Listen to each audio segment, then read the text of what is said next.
Last lecture में हमने राजनीतिक दलों की विशेषताएं जो है वो शुरू की थी। पहला था सत्ता प्राप्त करना, दूसरा था हर राजनीतिक दल की प्रथम विशेषताएं या महत्वपूर्ण विशेषता वही होती है जो है सत्ता को प्राप्त करना, और दूसरा है विचारधारा का आधार। हर राजनीतिक दल अपने अपने विचारधाराओं को लेकर अपनी विचारधाराएं निश्चित कर चुनाव लड़ते हैं या चुनाव में खड़े होते हैं या अपने प्रत्याशियों को खड़े करते हैं। तीसरी विशेषता है दलीय कार्यक्रम। अपनी विचारधारा को प्रत्यक्ष रूप में लाने के लिए राजनीतिक दल उस पर आधारित कार्यक्रमों को निर्धारित करते हैं। जिस राजनीतिक दल की जैसी विचारधाराएं हैं उन विचारधाराओं के ऊपर आधारित ही दलीय कार्यक्रम, दलीय यानी हर एक राजनीतिक दल जो है अपने दलीय या अपनी पार्टी के कार्यक्रमों की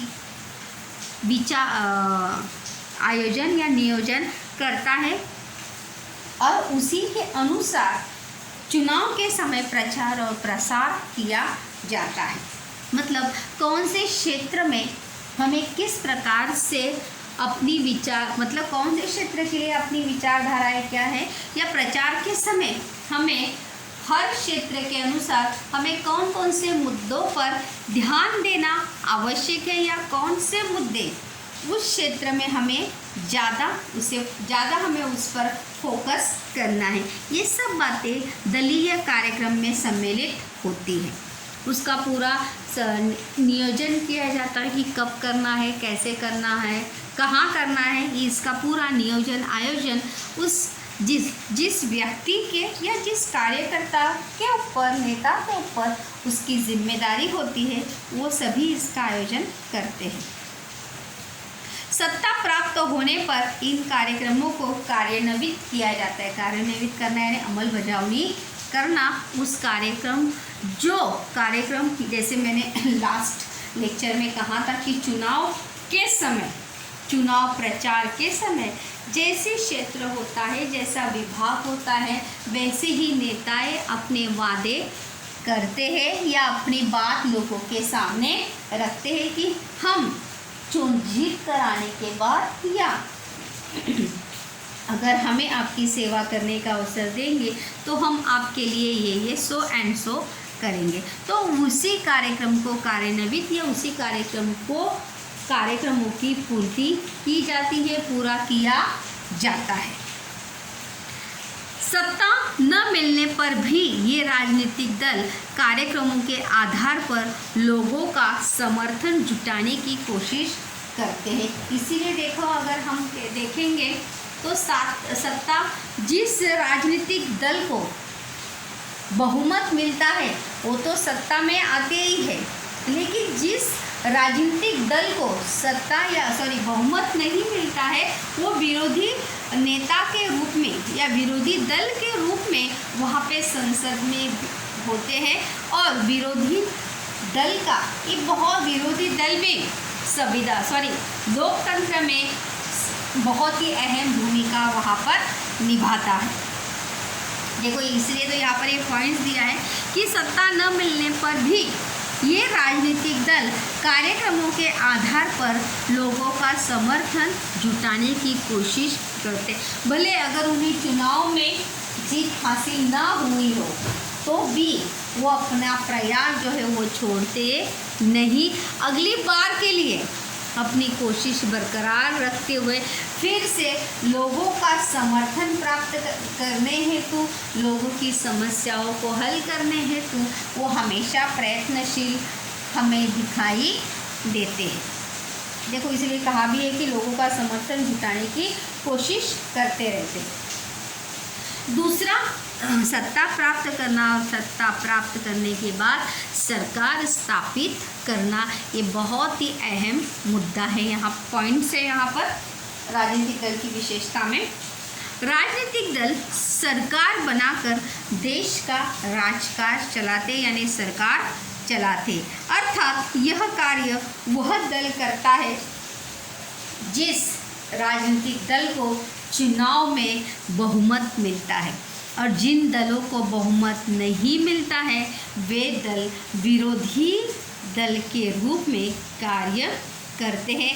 कि जैसे कि अभी मैंने कहा कि सत्ताधारी दल के साथ साथ विरोधी दल को भी लोकतंत्र में उतना ही महत्व होता है, क्योंकि सत्ताधारी दल की खामियों को विरोधी दल जो है हमेशा निरंतर लोगों के सामने रखने का प्रयास करते हैं, और लोगों को भी अपने हक और अधिकार के प्रति जागरूक करने का काम विरोधी दल के नेता या विरोधी दल के कार्यकर्ता वहाँ पर करते रहते। देखो आए दिन हम देखते हैं, फॉर एग्जांपल अगर हम देखेंगे किसी चीज़ का दाम अगर बढ़ गया है तो उस दाम बढ़ते हुए दाम के खिलाफ आंदोलन करने में सहभागी होने वाले जो लोग होते हैं वो विरोधी दल के ही होते हैं।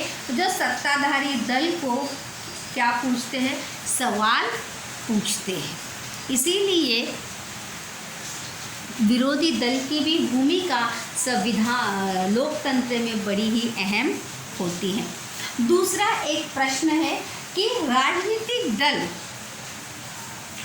देखिए राजनीतिक दल सरकार और जनता के बीच की कड़ी का काम करता है, यह कथन सत्य है।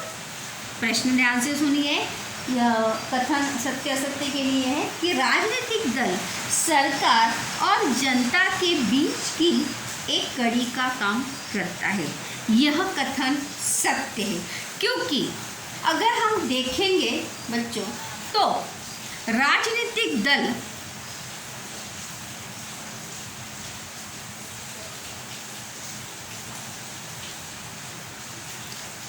अगर हम देखेंगे ध्यान से, अगर आप देखेंगे तो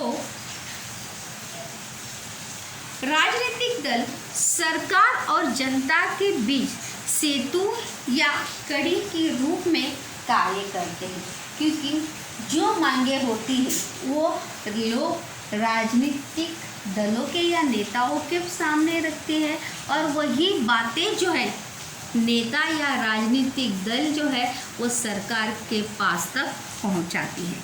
इसीलिए कहा जाता है कि राजनीतिक दल सरकार और जनता के बीच एक कड़ी का काम करते हैं। जैसे मैंने अभी एक आंदोलन का आपको उदाहरण दिया कि उस बढ़ते हुए दाम या महंगाई के खिलाफ आवाज़ उठाते समय विरोधी दल के भी नेता उसमें सम्मिलित होकर बड़ी अहम भूमिका उसमें निभाते हैं। राजनीतिक दल लोगों की मांगों और शिकायतों को सरकार तक पहुंचाने का कार्य करते हैं। मांग हो या शिकायत हो, दोनों भी सरकार तक पहुंचाने का काम जो है वो राजनीतिक दल करते हैं। कि सत्ताधारी दल को अपनी कर्तव्य और उन्होंने जो वादे किए थे या जो कार्यक्रमों का कार्यान्वित किया करने का वादा किया था उसे याद करने का काम भी, याद दिलाने का काम भी विरोधी दल करता है। जाहिर सी बात हो, दल कौन सा, राजनीतिक दल कौन सा भी हो, सत्ताधारी दल हो या विरोधी दल हो, लेकिन वो सरकार और जनता के बीच की एक कड़ी का ही काम वहाँ पर किया करते हैं। तथा सरकार विभिन्न दलों द्वारा अपनी नीतियों और कार्यक्रमों के लिए समर्थन प्राप्त करने की कोशिश करते हैं, और साथ ही साथ सरकार भी राजनीतिक दलों के माध्यम से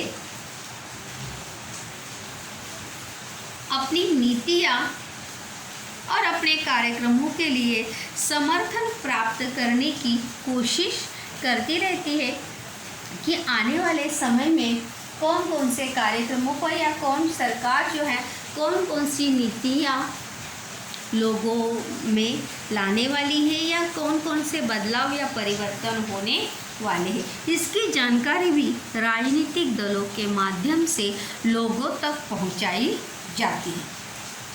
इसके बाद थोड़ा सा ये देखते, देखो समाचार पत्रों में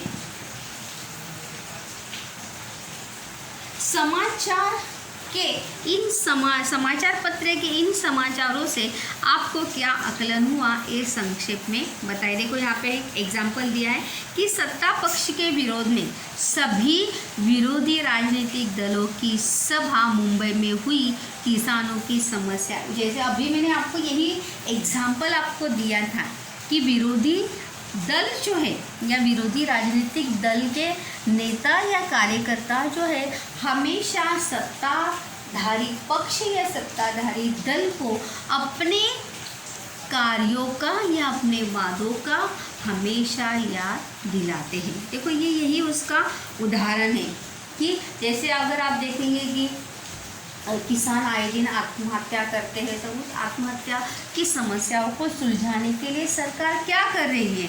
अगर सरकार उसके खिलाफ कुछ एक्शन नहीं लेती है तो वहाँ पर विरोधी दल के नेता जो है या विरोधी राजनीतिक दल जो है क्या करते हैं, अपनी सभा बुलाते हैं, आंदोलन करते हैं और सरकार को उन समस्याओं, सत्ताधारी पक्ष यानी ही सरकार को उन समस्याओं को सुलझाने के लिए कहते हैं। सत्ताधारी दल ने ग्रामीण क्षेत्रों में संवाद यात्राओं का आयोजन किया।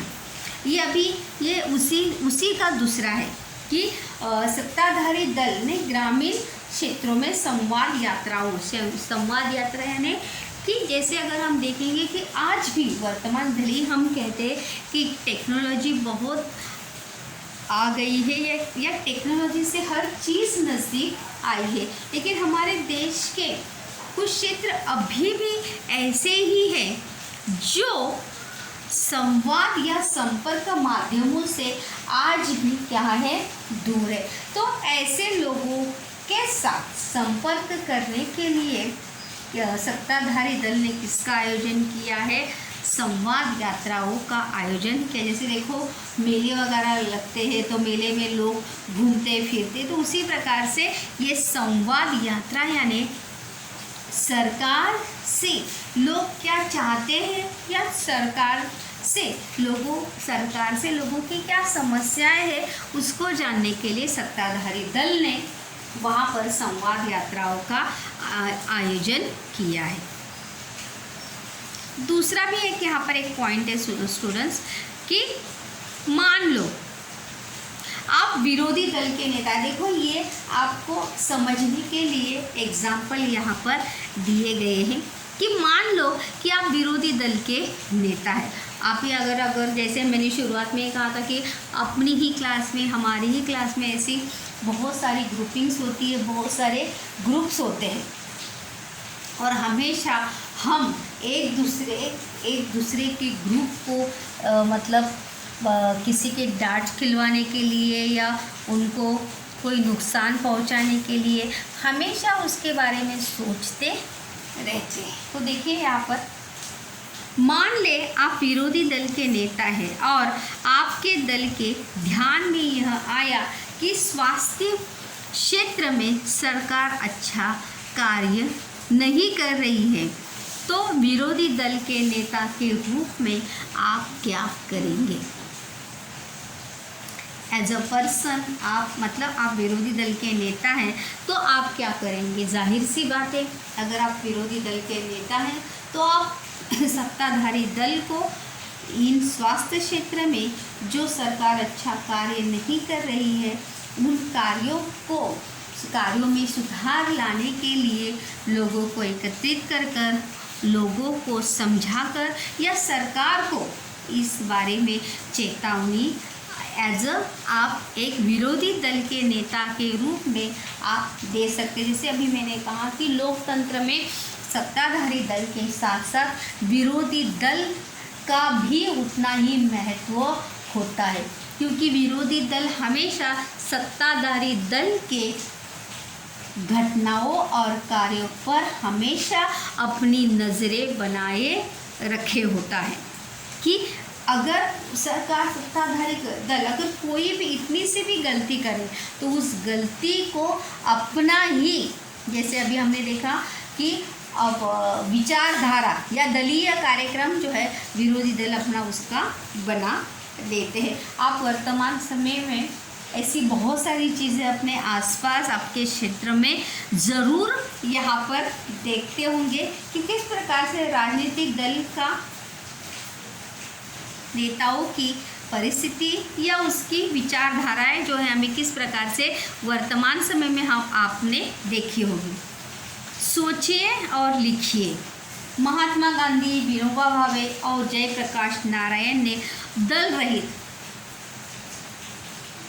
लोकतंत्र कल्पना प्रस्तुत की थी। मतलब किसी भी दल का, जिसे आप अपक्ष कहते हैं, क्या कहते हैं? अपक्ष।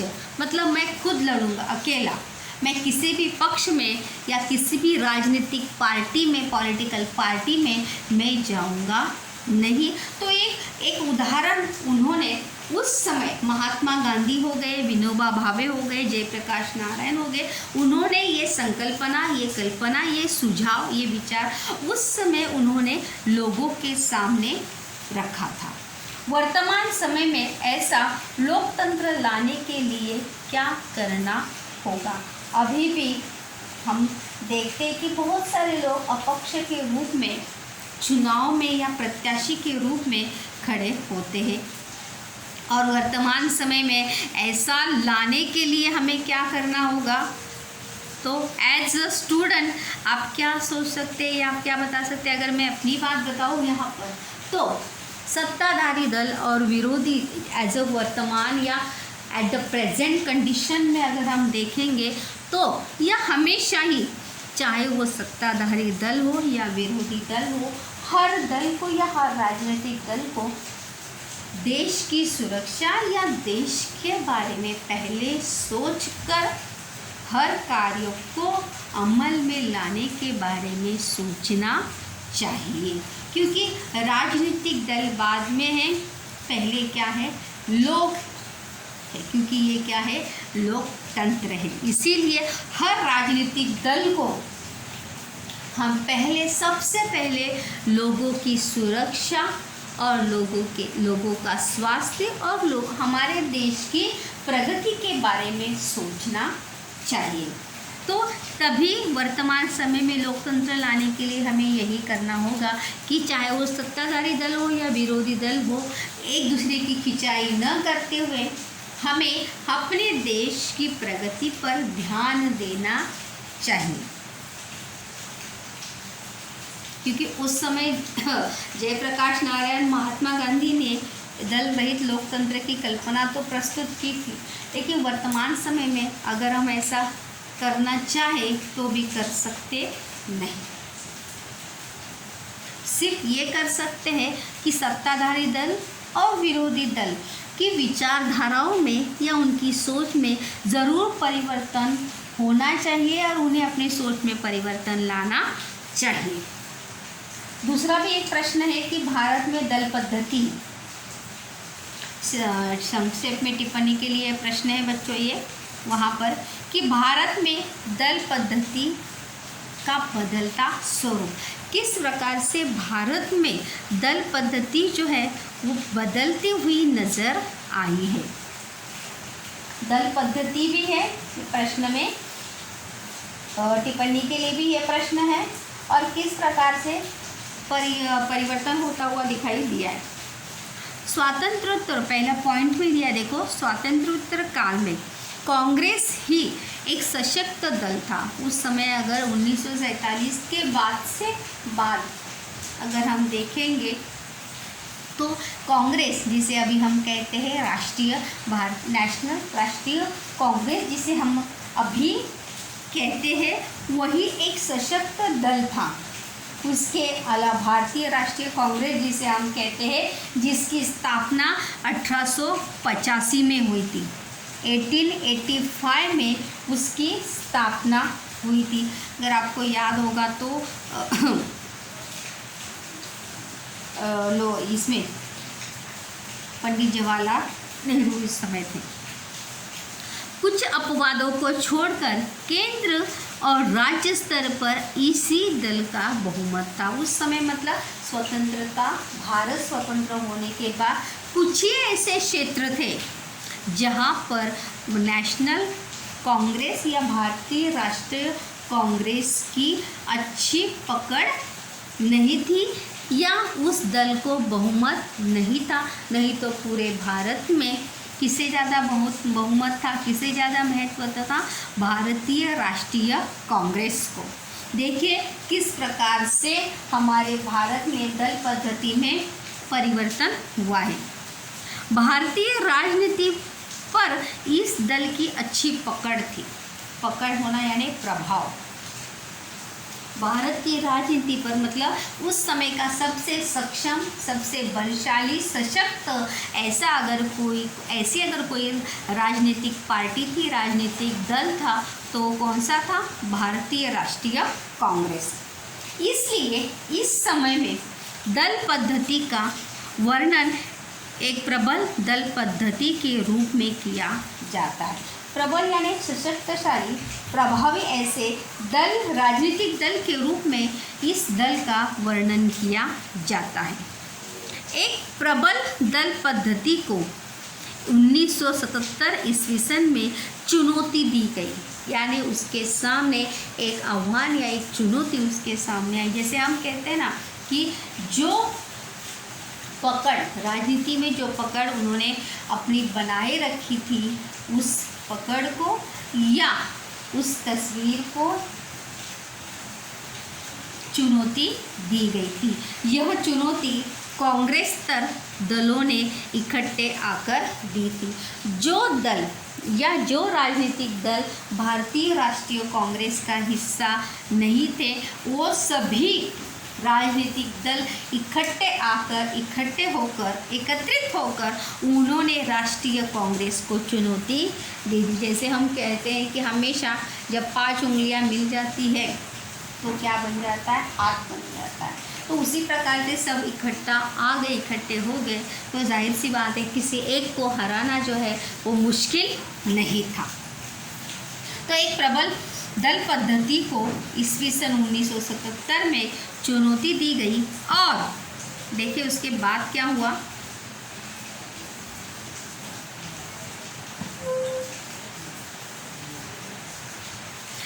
उसके बाद ईस्वी सन 1979 ईस्वी सन में हुए लोकसभा चुनाव के बाद राजनीति में किसी एक दल का प्राबल्य होना समाप्त हुआ और 89 के बाद किसी भी मतलब उस समय 77 से पहले भारत में एक दलीय पद्धति ही अस्तित्व में थी। लेकिन जैसे हम कहते हैं कि जैसे हमेशा अक्सर हमें देखने को मिलता है कि जैसे जैसे समय बदलता है वैसे वैसे प्रभाव जो है वो कम होने लगता है। तो जाहिर सी बात है उसके बाद 1989 ईस्वी सन में जो लोकसभा चुनाव हुआ, उस लोकसभा चुनाव में राजनीति में किसी भी एक दल का प्राबल्य होना समाप्त हो गया और उसी बात से एक दलीय पद्धति जो है भारत से क्या हो गई?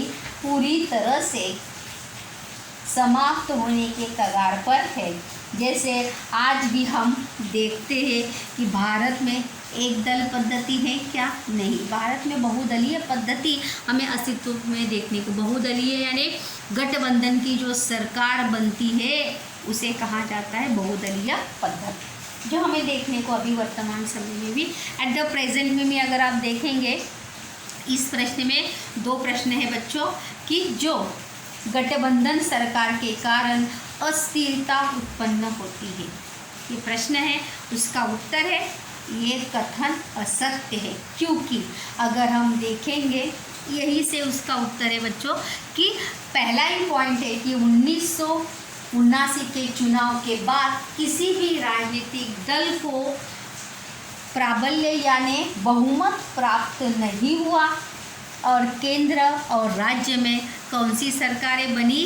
गठबंधन की सरकार बनने की शुरुआत 1989 में शुरू हो गई, जो आज तागायत या आज तक हमें वर्तमान समय में अगर देखेंगे, फिर चाहे वो केंद्र हो या राज्य हो, हमें गठबंधन की ही सरकार देखने को मिलती है। इसीलिए उसका उत्तर क्या है? असत्य है, क्योंकि अस्थिरता उत्पन्न नहीं होती है। भले ही सफलता से आज तक गठबंधन की सरकार, चाहे वो केंद्र में हो या राज्य में हो, चलती आ रही है या चल रही है आज भी। तत्पश्चात के समय में कई राजनीतिक दलों ने मिलकर गठबंधन की सरकारें बनाने की शुरुआत की है। गठबंधन की सरकार बनाने का प्रयोग भारतीय जनता पार्टी और कांग्रेस दोनों दलों ने किया। सबसे पहले इसकी शुरुआत किसने की थी? भारतीय जनता पार्टी। देखो, जब नाम लिखेंगे आप राष्ट्रीय दलों के तो पूरा लिखना है, बीजेपी ऐसा लिखना नहीं है। भारतीय जनता पार्टी, भारतीय राष्ट्रीय कांग्रेस, राष्ट्रवादी कांग्रेस, इस प्रकार से नाम लिखने हैं।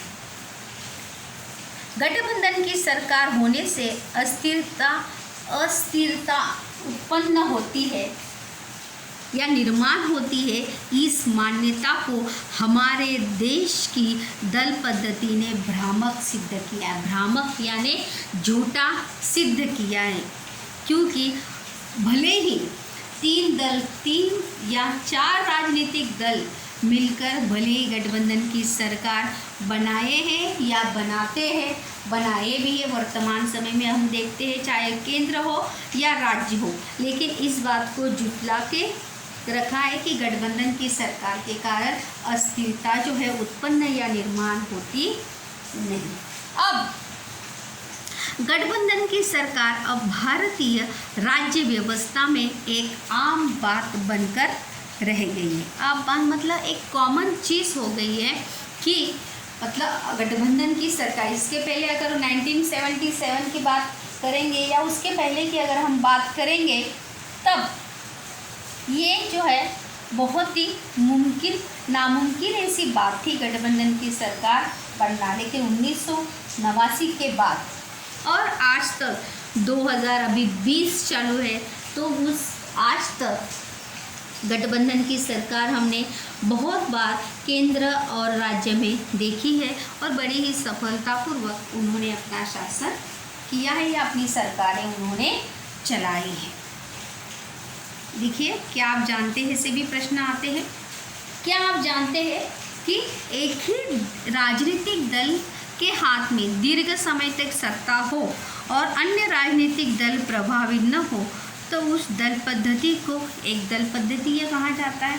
सही बात है। जैसे अभी मैंने उसके पहले ही हमने देखा कि 1977 से पहले राष्ट्रीय कांग्रेस, भारतीय राष्ट्रीय कांग्रेस का ही प्रभाव था और बाकी के किसी भी राजनीतिक दल का प्रभाव ना केंद्र में था ना ही राज्य में था। इसीलिए उस समय जब एक ही दल का प्रभाव हमें पूरे देश में देखने को मिलता है तो जाहिर सी बात उसे क्या कहा जाता है? एक दलीय पद्धति ही कहा जाता है। दल पद्धति भी टिप्पणी के लिए है, याद रखिए। भारत में कौन सी दल पद्धति है? बहुदलीय। कौन सी दल पद्धति है भारत में? बहुदलीय पद्धति हमें देखने को यहाँ पर मिलती है। इस समय अगर हम देखेंगे तो राजनीति में दो राजनीतिक दल प्रभावशाली रहे और इन्हीं दो राजनीतिक दलों के हाथ में वैकल्पिक रूप में सत्ता रहे, तब उसे शासन पद्धति को द्विदलीय पद्धति कहा जाता है। जब दो राजनीतिक दल मिलकर गठबंधन की सरकार बनाते हैं या गठबंधन की सरकार चलाते हैं, तब उसे क्या कहा जाता है? द्विदलीय पद्धति। जैसे अभी हम यहाँ पर हमने देखा इस स्टेट में, यहाँ पर हमने देखा कि द्विदलीय पद्धति हमें, शासन पद्धति हमें देखने को मिली या बहुत सारे राज्यों में हमें देखने को मिलती है। कई राजनीतिक दल सत्ता की होड़ में होते हैं और उन सभी दलों को कम अधिक मात्रा में राजनीतिक प्रभाव रहता है। इस पद्धति को बहुदलीय पद्धति कहा जाता है। जैसे कि हम देखते हैं कि कभी कभी या किसी चुनाव में हमें ऐसा भी देखने को मिलता है कि किसी भी राजनीतिक दल को पूरी तरह से बहुमत मिलता नहीं। अगर हम परसेंटेज की बात करेंगे तो 30-40 या 30-40 इस प्रकार से अगर हम देखेंगे तो इस प्रकार से अगर राजनीतिक दलों का प्रभाव होता है तो उसे क्या कहेंगे, बहुदलीय पद्धति। मतलब एक दल को 30% सीट मिली है, एक दल को 30 मिला है, कितना हो गया 60 हो गया, दूसरे दल को 40 मिला, या कभी कभी ऐसा भी हो जाता है 20, 30, 50। इस प्रकार से अगर ऐसे ही कम मात्रा में, कम अधिक मात्रा में राजनीतिक दल का प्रभाव रहता है तो बहुदलीय जो अभी हम स्टेट में महाराष्ट्र में हमें देखने को मिलता है, जहाँ पर बहुदलीय पद्धति है। मतलब 3 राजनीतिक दल मिलकर यहाँ पे शासन या सरकार हमें महाराष्ट्र में हमें देखने को यहाँ पर मिलती है वर्तमान समय में अगर हम देखेंगे तो। इस प्रकार से स्टूडेंट्स यहाँ पर देखेंगे करके देखो, एक लास्ट पॉइंट है यहाँ पर। यहाँ राजनीतिक दलों के प्रमुख गठबंधन दिए हैं, उनके घटक दलों को खोजिए और उनके नाम लिखे। यहाँ पर दिया भी है राष्ट्रीय जनतांत्रिक गठबंधन एनडीए, जिसे एनडीए, और संयुक्त प्रगतिशील गठबंधन। इस प्रकार से अगर हम देखेंगे तो हमने यहाँ पर आज 4 क्वेश्चंस यहाँ पर देखे। राजनीतिक दल और जनता के बीच एक सरकार कड़ी का काम करता है। गठबंधन सरकार के कारण अस्थिरता उत्पन्न होती है। और दल पद्धति जो अभी भारत में एक ही राजनीतिक दल के हाथ में सत्ता होती है तो उसे एक दलीय कहता है। जब 2 वैकल्पिक रूप में सत्ता रहती है तो उसे द्विदलीय कहते हैं। और बहुदलीय यानी 3-4 जब राजनीतिक दल आकर एकत्रित आकर जब अपनी सरकार बनाते हैं या बना लेते हैं तो उसे क्या कहा जाता है, बहुदलीय पद्धति उसे कहा जाता है।